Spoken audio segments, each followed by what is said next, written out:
Radio. En direct à LCN. 9 journées de classe annulées. Le gouvernement Legault qui a soumis hier soir, donc on vous le disait, une proposition de règlement, la Fédération autonome de l'enseignement, le syndicat qui examine la proposition, et rencontre ce soir avec la FSE qui représente près de 100 000 enseignants. Alors, on commence notre joute des analystes avec ces dernières nouvelles sur le front de la négociation.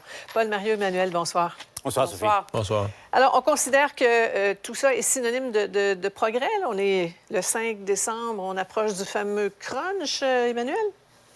On approche du fameux crunch, mais on n'y est pas encore. Oui, il y a du progrès. La preuve, c'est qu'on négocie et qu'on a arrêté de se regarder comme des chiens de faïence. Là. Ouais. On est dans une valse d'offres, de contre-offres, d'aller-retour afin de trouver des voies de passage sur des enjeux qui sont encore assez compliqués.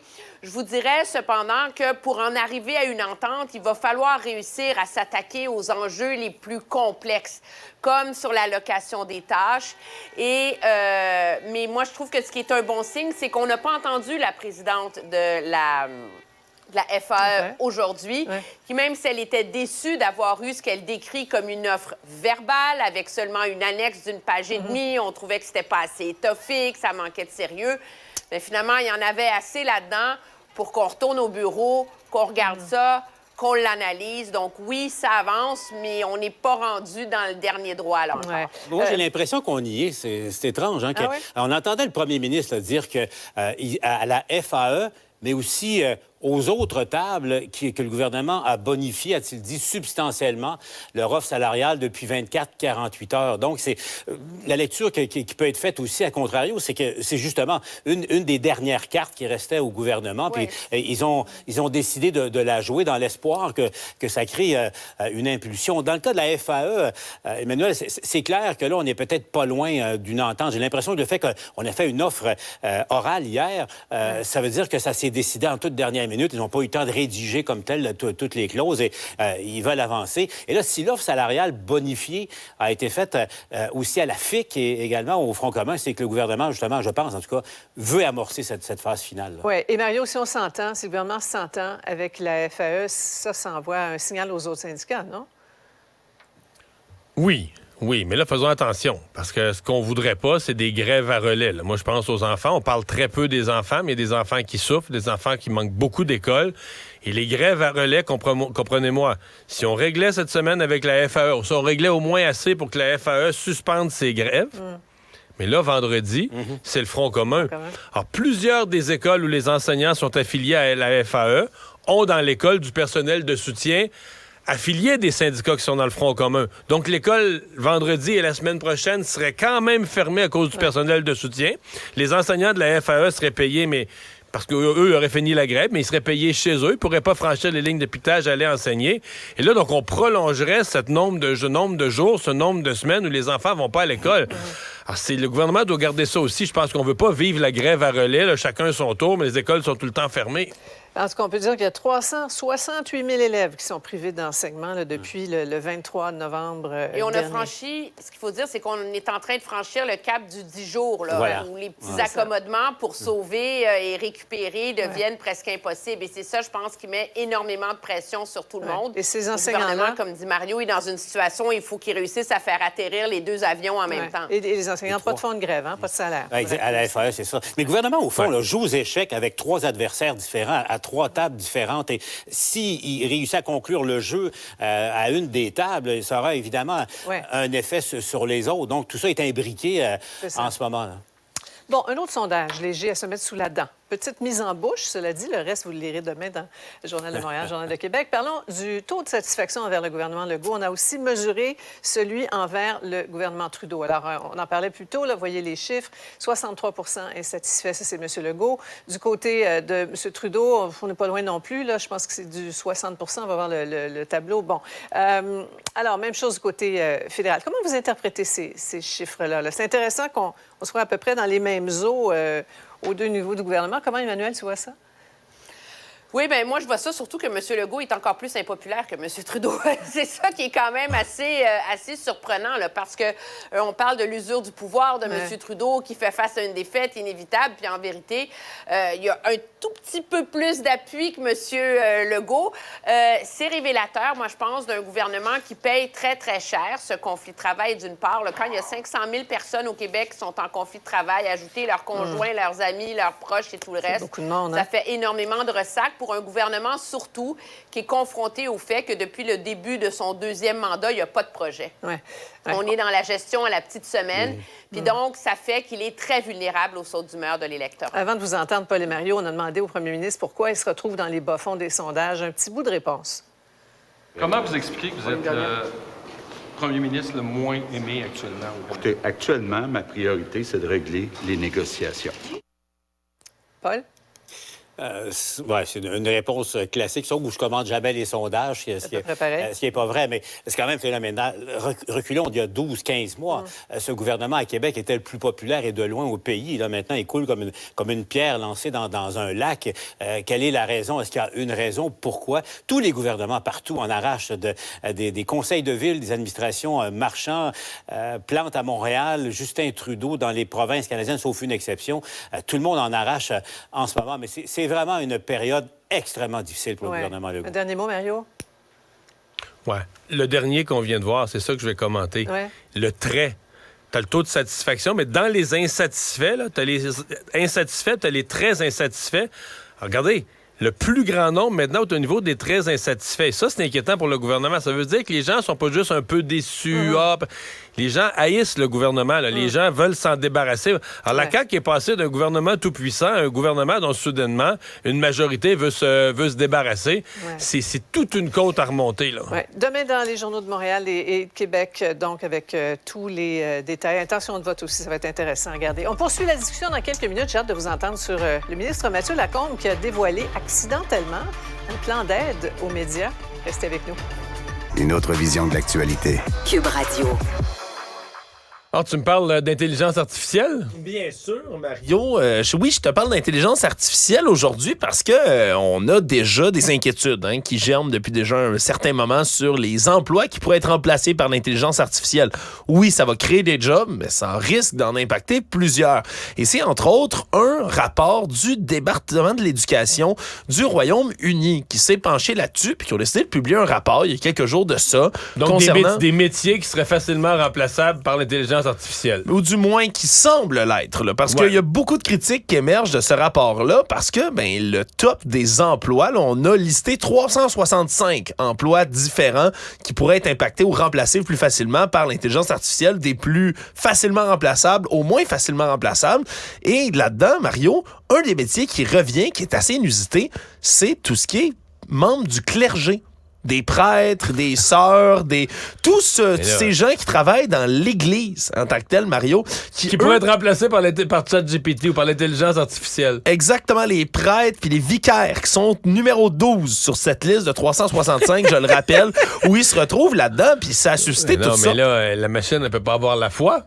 C'est exactement ça le problème. C'est ce qui a fait en sorte qu'il y a beaucoup de gens qui ont critiqué le rapport, qui ont même dit que c'était peut-être pas sérieux. Parce que dans le fond, la machine, elle pourrait partir de la Bible, puis de l'actualité de la semaine, puis de bâtir un sermon à partir de ça. Absolument. Même un beau sermon. Plutôt cette année, il y a 300 membres d'un clergé qui sont allés assister en Allemagne à une messe officiée par ChatGPT, qui a officié la messe au grand complet, là, d'un bout à l'autre, puis qui a fait ça comme ça, là, avec une livraison de la voix. Parce que tu peux choisir la longueur. Oui, c'est ça. Tu peux dire, mettons la messe de minuit, là, t'as hâte d'aller manger, puis tout ça, t'as mis 33 minutes, c'est assez. Oui. Pas une heure, là. Voilà, minuit à minuit 33, on est sorti de l'église, tout va bien. Exactement, il y a beaucoup de gens qui ont même, des experts sur l'intelligence artificielle, qui ont dit, le problème, c'est que ça ne pourra jamais remplacer la touche humaine, personnelle d'un prêtre, et même que le confort qu'apporte la foi pourrait être plus en demande au fur et à mesure que l'intelligence artificielle va augmenter. J'en profite quand même de te parler des autres métiers qui se retrouvent là-dessus. Oui, le top 5, mettons. Là, top 1, les vendeurs au téléphone qui t'appellent pour solliciter toutes sortes de choses. Eux se retrouvent en top 1. En numéro 2, les notaires. J'ai trouvé ça spécial, mais il dit l'intelligence artificielle pourrait te dresser un contrat béton, il n'y a pas d'erreur, tout ça, vous signez, that's it, c'est fini, bye. C'est fou, mais on pensait peut-être pas à celle-là. Les psychologues se retrouvent en troisième position. Non, là, je décroche là, totalement. moi aussi, j'ai décroché complètement quand j'ai vu ça. Ça semble absolument incongru, mais pourtant, ça a été pris sur certaines bases un peu erronées autour du rapport. Mais eux disent, regardez, tu pourrais poser des questions théoriquement à l'intelligence artificielle, puis eux pourraient te répondre selon toute la littérature, la solution parfaite à tes problèmes. C'est sûr qu'il manque une touche humaine, par contre, là-dedans. Il semble d'avoir tout ça, GPT répondre Non, ça doit se faire. Merci, Alexandre. Salut. Cube Radio.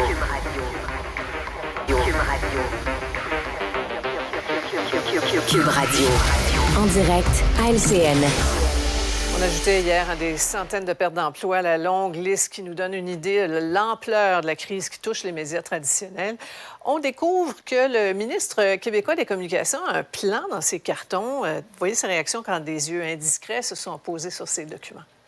C'est juste que vous avez un papier qui est écrit « Faire une proposition de plan temporaire d'aide aux médias, juste là, pour approbation, signature. » Vous avez une bonne vue? Je vais cacher ça. Vous avez une idée, là?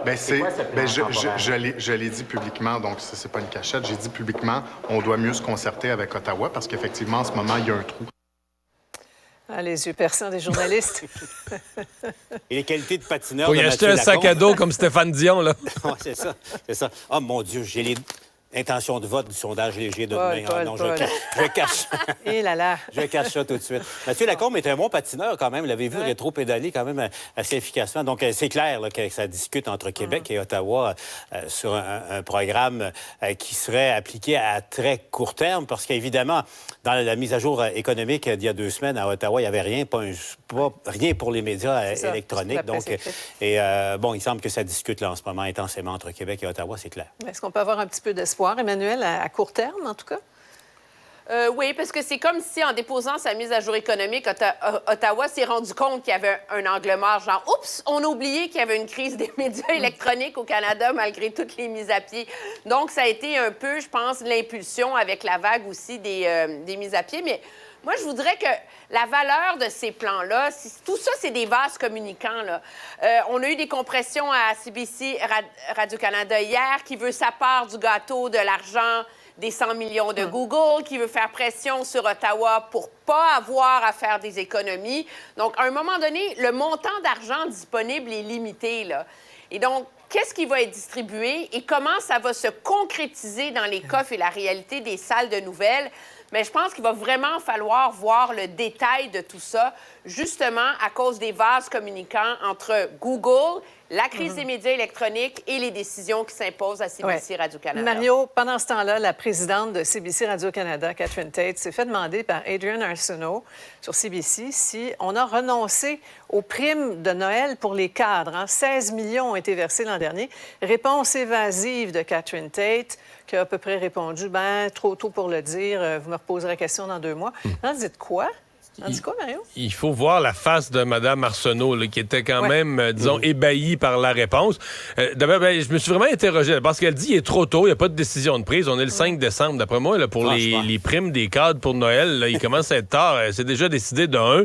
Alors, si elle ne l'a pas exclu, moi, je comprends que c'est parce que c'est ça qui est prévu à l'heure actuelle.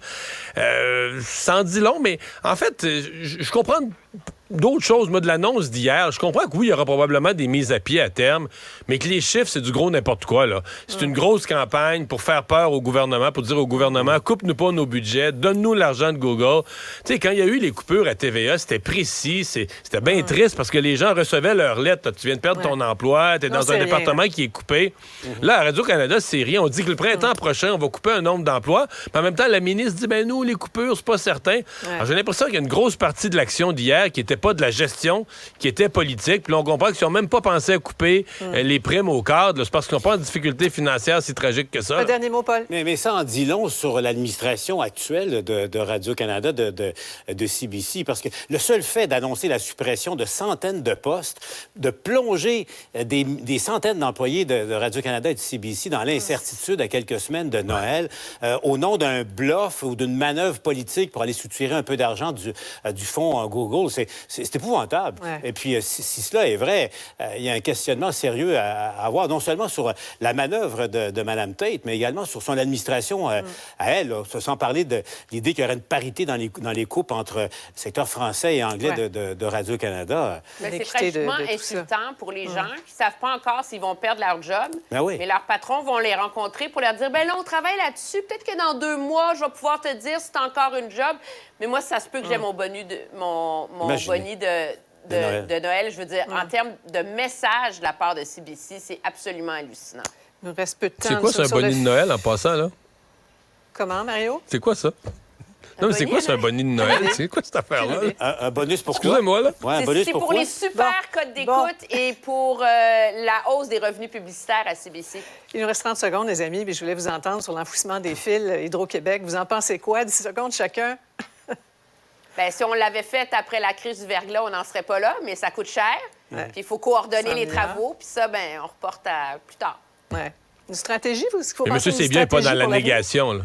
Ouais. Mais M. Sébia n'est pas dans la négation. Là. À l'Assemblée nationale, la semaine passée, il a redit qu'il y avait un problème majeur de fiabilité puis qu'il allait doubler les budgets pour l'entretien du réseau et la fiabilité. Parce qu'on paie le prix là, pour des années. On a diminué le budget des lagages, entre autres choses. Et puis tout ça, quant à l'enfouissement, ça serait l'idéal, mais ça va être difficile à atteindre. Ouais. Mais c'est beau, une ville, pas de fil. Il y a ça. Ouais. Surtout pour les photographes. Hein. Surtout. Merci à vous. À demain. Au revoir. Cube Radio. On commente l'actualité, on explique la nouvelle, on décortique l'information. Merci d'avoir été des nôtres. Une autre émission complétée. On vous revient pour vous raconter une autre journée d'information demain, 15h30. Salut. Cet épisode est maintenant disponible en balado et vidéo sur l'application et le site Cube Radio.